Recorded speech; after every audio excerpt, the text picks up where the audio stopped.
وهو الغفور الودود ذو العرش المجيد فعال لما يريد.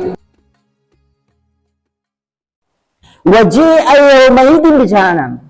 Setelah dalam keadaan seperti itu kemudian didatangkan oleh Allah Subhanahu wa taala neraka jahanam. Oh, lantas begitu keadaan seperti itu didatangkan oleh Allah Subhanahu wa taala neraka jahanam itu. Hal ini sebagaimana diriwayatkan oleh Al-Imam Muslim Ibn Hajjaj di dalam sahihnya, di dalam hadis Muslim, hadis yang sahih, yaitu riwayatnya dari Abdullah bin Mas'ud qala berkata Rasulullah bersabda menjelaskan ayat tadi. Tatkala kemudian jahanam didatangkan, itu disebutkan yu'ta bi jahannam yaumaidin. Pada hari itu jahanam didatangkan oleh Allah Subhanahu wa taala. Tatkala manusia berkumpul menunggu keputusan dari Allah Subhanahu wa taala, jahanam didatangkan terlebih dahulu. Begitu didatangkan oleh Allah Subhanahu wa taala, jahanam itu lah sebelum alfa zibam. Jahanam itu memiliki 70.000 tali kendali.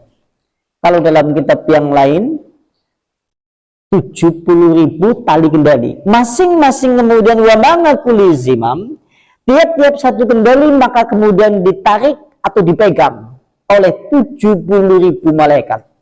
Begitu dewek lagi beti-betine datang neraka jahanam, didatangkan di hadapan manusia pada saat itu. Jahanam yaitu memiliki 70.000 tali kendali. Masing-masing satu tali kendali dipegang atau ditarik oleh 70.000 malaikat. Dalam kitab yang lain disebutkan, kalau seandainya satu kendali dari jahanam itu terlepas atau terputus, maka jahanam kemudian akan melahap seluruh manusia yang ada di padang mahsyar. Nek nang kitab liane, contohnya nang kitab dahsyatnya neraka. Nang kitab dahsyatnya neraka disebutnya iku ewon dene 70.000 satu tali kendali ini lepas, jahanam itu lepas, lantas kemudian melahap seluruh manusia yang ada di padang mahsyar. Ini maksud dari kalimat waji'a yaumaidin bi jahannam. Didatangkan neraka jahanam. Panjenengan sekarang bayangkan, kalau seandainya pada hari itu kita berdiri di tempat itu dalam keadaan yang seperti itu. Makanya di dalam Al-Quran, begitu neraka jahanam yang mengerikan itu didatangkan oleh Allah, lantas kemudian Allah berfirman, yaumaidin yatadakkarul insan. Maka pada hari itu manusia ingat. Nang kene kalimatnya adalah pada hari itu manusia semuanya ingat. Manusia di sini maksudnya adalah yang beribadah ataupun tidak beribadah, yang menyembah ataupun tidak beribadah, yang kemudian banyak bersujud ataupun tidak pernah bersujud, yang kafir ataupun muslim, seluruh manusia semuanya ingat. Lantas ingat apa? Di sini disebutkan di dalam tafsir, ngamaluhu wa kana, yaitu ngamaluhu wa ma kana aslafuhu fi qadimin dahrihi wa hadisihi. Itu mereka ingat terhadap amalan-amalannya, baik yang dulu telah lama ataupun yang masih baru.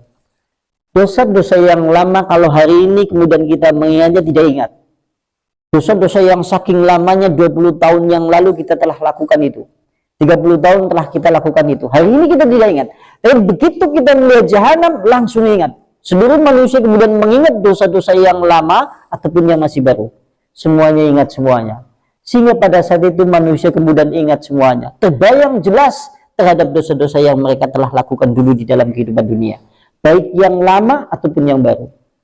Panjenengan sekarang bayangkan, apa jadinya kalau seandainya kemudian kita bukan hamba Allah yang banyak beribadahnya. Kita bukan hamba Allah kemudian yang banyak amal solehnya. Tapi bersamaan dengan itu kita kemudian adalah hamba-hamba Allah yang banyak perbuatan durhaka dan keingkarannya. Apa jadinya kemudian pada hari itu? Bukankah ingatan manusia kemudian seluruhnya akan terungkap begitu melihat neraka jahanam? Ini menunjukkan mengerikan dan dahsyatnya neraka jahanam. Begitu didatangkan saja mengembalikan ingatan manusia terhadap dosa-dosa yang menjadi penyebab manusia itu kemudian nanti akan dibakar di dalam neraka. Langsung kelingan. Next siki sampean kon ngeding-ngeding kon nyatet itu sana apa baik oke kelingan. Tapi ngesuk nek gedeng neraka jahanam langsung ingat satu persatu secara terperinci dosa yang telah kita lakukan di hari dulu ataupun yang masih baru. Makanya kemudian kalimatnya di dalam Al-Quran kemudian disinggung, maka manusia pada hari itu ingat terhadap dosanya yang telah lama ataupun yang masih baru. Nah, kalau suatu saat panjenengan nanti ada orang membaca ayat ini, paling tidak kemudian kita mengangen-angen berdiri di padang mahsyar pada hari itu dalam keadaan seperti itu. Masya Allah, ini menjadi sangat berpengaruh di dalam jiwa manusia, bisa mengobati jiwa yang selama ini kemudian lupa, atau kemudian bisa menjadi obat yang selama ini kemudian kita lalai di dalam hal hak-hak Allah yang seharusnya kita tunaikan. Lantas kemudian berikutnya, kata Allah Subhanahu wa Ta'ala, terus Allah dijawab ini, wa annallahu dzikra, dan apa gunanya bagi manusia itu az-zikra, ingatannya, anda antum pada hari itu, tatkala Allah hadir, tatkala malaikat datang berbaris-baris, tatkala bumi telah diratakan, seluruh manusia kemudian kumpul di situ, lantas kemudian manusia ingat begitu dia melihat neraka jahanam, tapi kemudian ingatannya kepada amalannya dulu yang jelek-jelek, yang buruk ataupun yang keji, yang masih baru ataupun yang sudah lama, tapi kemudian ingat pada hari itu, apa gunanya? Maksudnya orang gunanya adalah kelingan pada saat itu, malah justru menambah kesedihan di atas kesedihan. Kalaupun seandainya kemudian kita sedih dan menyesal pada hari itu, sesalannya tidak ada gunanya. Itu maksudnya, malah direct tambah sedih.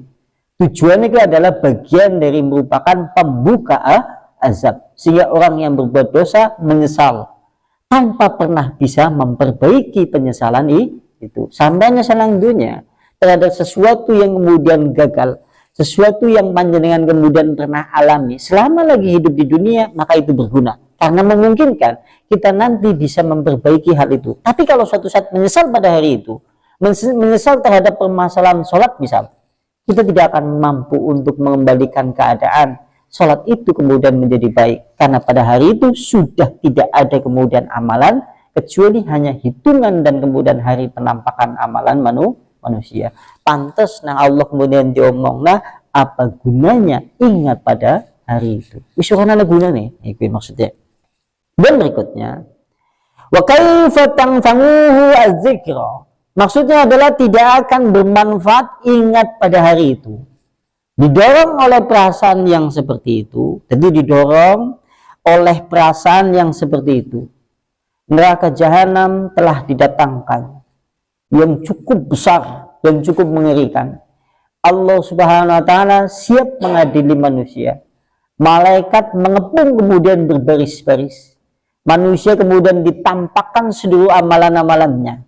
Maka pada hari itu semuanya berkata, seluruh manusia, yaqulu, berkata semua manusia, nang kene kabeh menungsa, entah itu yang beribadah, entah itu yang tidak beribadah, entah itu yang banyak bersujud, entah itu yang kemudian ahli taklim ataupun tidak pernah mengaji, semuanya berkata, kalimatnya adalah ya laitani. Nek nang bahasa Arab kalimat laita adalah pengharapan yang tidak mungkin terjadi, kecuali neng kalimatnya langala, untuk sesuatu pengharapan yang mungkin terjadi. Nek nang Al-Quran kalimat ya laita berarti pengharapan tapi orang mungkin terjadi. Sebagaimana Anda mengucapkan kalimat ya laitani, seandainya aku toirun, burung yang bisa terbang kemudian mengelilingi dunia, orang mungkin. Ya, ayo, karena orang mungkin biasanya nggak penggunaan bahasa syair, sehingga nang kene dipakai di dalam Al-Quran. Karena penyesalan pada hari itu tidak mungkin terjadi, sehingga kalimatnya ya laitani, seandainya aku, yaitu qadantu, aku telah, yaitu aku mengamalkan, aku mengerjakan amal soleh untuk hidupku itu dulu. Iwe. Maksudnya adalah kabeh menungsa ngomong lagi, wondene kalau seandainya kemudian dulu aku ingat di dunia, kalau saya tahu seperti ini, aku akan berbuat amal soleh sebanyak-banyaknya untuk hidupku itu, agar aku pada hari ini selamat. Dan ini semua manusia yang beribadah ataupun tidak beribadah, yang banyak bersujud ataupun tidak bersujud. Menurut hemat kami, lebih parahnya kalau seandainya manusia yang sangat ingkar, yang banyak dosanya. Kami tidak bisa membayangkan pada kalimat ya laitani qadamtu li hayati.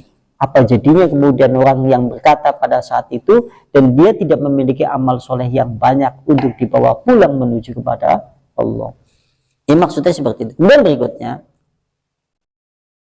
yakni maksudnya adalah kalimat tadi yaqulu ya laitani qadamtu li hayati yang damu ala makana salafin minhu minal ma'asi, yaitu menyesal terhadap apa saja perbuatan maksiat-maksiat, durhaka dan dosa-dosa yang telah terlewatkan dulu di dalam kehidupan dunia.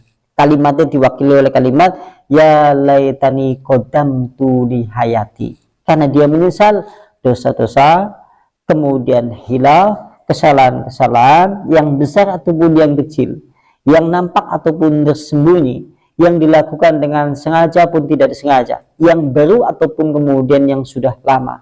Semuanya itu menjadikan dia berkata, seandainya aku beramal soleh untuk hidupku dulu.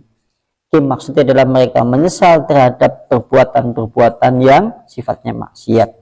Ingkana ngasya, jika dia adalah orang yang durhaka, maksudnya kalau seandainya orang yang mengucapkan itu ya laitani qadamtu li hayati, jika orang yang mengucapkan kalimat itu adalah orang yang durhaka, maka yawaddu law kana isdada minat ta'at.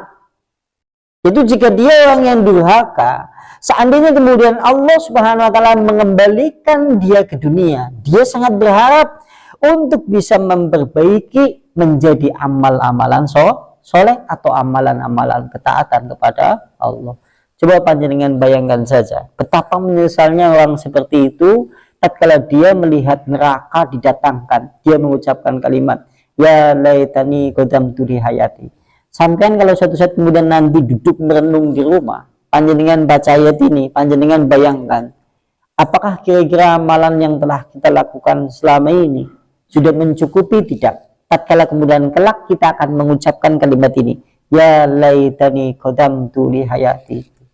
Artinya semua yang ada di masjid ini boleh jadi mungkin melihat amal soleh yang telah kita lakukan ternyata masih kemudian banyak mengandung penyesalan-penyesalan yang diucapkan di dalam kalimat ini.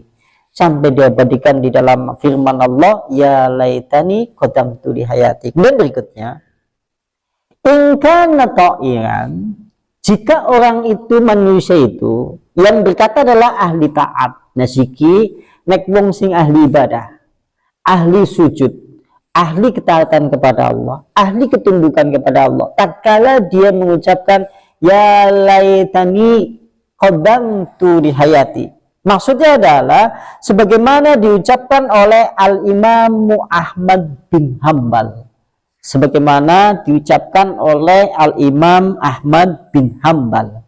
Riwayatnya dari Muhammad bin Abi Amirah.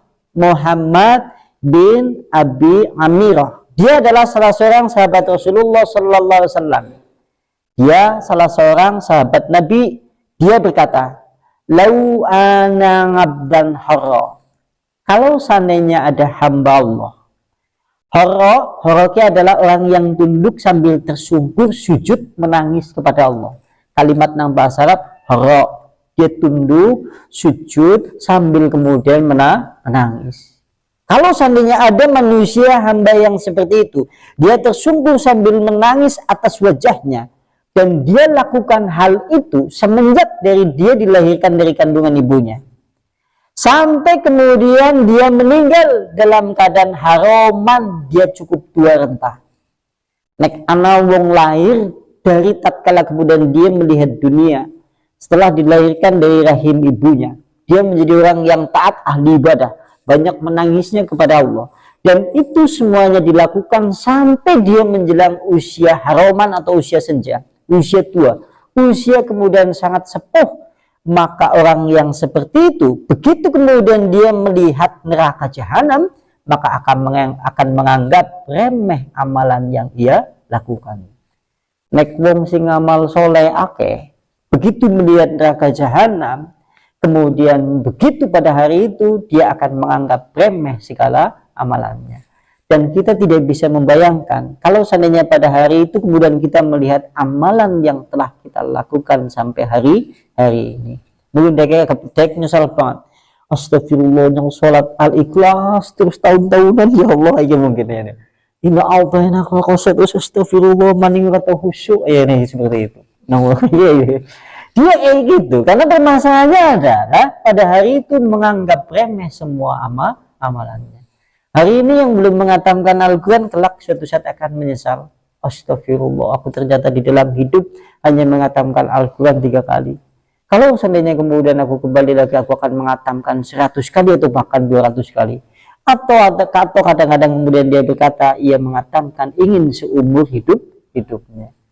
Nah, ini maksud dari kalimat ya laitani qadamtu liha hayati. Masya Allah. Nanti kalau suatu saat ayat ini dibaca, panjenengan bayangkan dalam keadaan-keadaan yang seperti itu. Tujuannya adalah men hati panjenengan benar-benar seakan-akan betul-betul berdiri pada hari itu, tatkala kemudian datang pengadilan Allah, makhluk-makhluk Allah seperti malaikat kemudian dihadirkan pada saat itu. Kalau menurut tafsir yang lain itu ada tambahannya. Sebelum manusia diadili oleh Allah, didatangkan neraka jahanam terlebih dahulu. Tapi begitu kemudian didatangkan neraka jahanam, lantas kemudian Allah mendatangkan hewan-hewan terlebih dahulu. Nanti oleh Allah Subhanahu wa taala hewan itu dikisos. Dikisos maksudnya dibalas. Dibalas adalah satu dengan yang lain suruh membalas. Hewan yang bertanduk yang dulu pernah kemudian menanduk kawannya atau hewan lainnya, nanti disuruh untuk membalas menanduk. Harimau yang dulu pernah menerkam kijang sampai kemudian robek badannya, kijang pada saat itu kemudian disuruh untuk membalas terkaman harimau pada saat di dunia. Banteng yang memiliki kemudian tanduk yang tajam sampai kemudian dia menerobos, yaitu kerasnya daging kerbau yang keras, kemudian sampai tembus kerbau, suatu saat kelak pada hari itu disuruh untuk membalas. Setelah semuanya itu selesai, lantas kemudian mereka dijadikan gundukan tanah. Begitu mereka selesai semuanya, dijadikan oleh Allah gundukan tanah semuanya, sehingga kemudian diabadikan di dalam Al-Quran. Begitu melihat jadi gundukan tanah, orang-orang kafir semuanya itu kemudian berkata, ya laitani kuntu turaba. Ya Allah, seandainya aku menjadi tanah saja seperti hewan-hewan tadi. Selesai sudah segala urusan yang telah terjadi di antara mereka. Jadi esok orang kafir begitu melihat hewan seperti itu semuanya berkata, ewon dene nyong dadi lemah. Gampangannya kan iki, ewon dene nyong benari katane urip nang alam dunya dadi wedhus wae. Ini ya, ewon dene ben nyong nang alam dunya dadi sapi wae wis rampung. Sementara manusia masih menunggu-nunggu keputusan Allah dan masih panjang perjalanan manusia pada saat itu sampai nanti kemudian berujung ke dalam surga ataupun ke dalam neraka.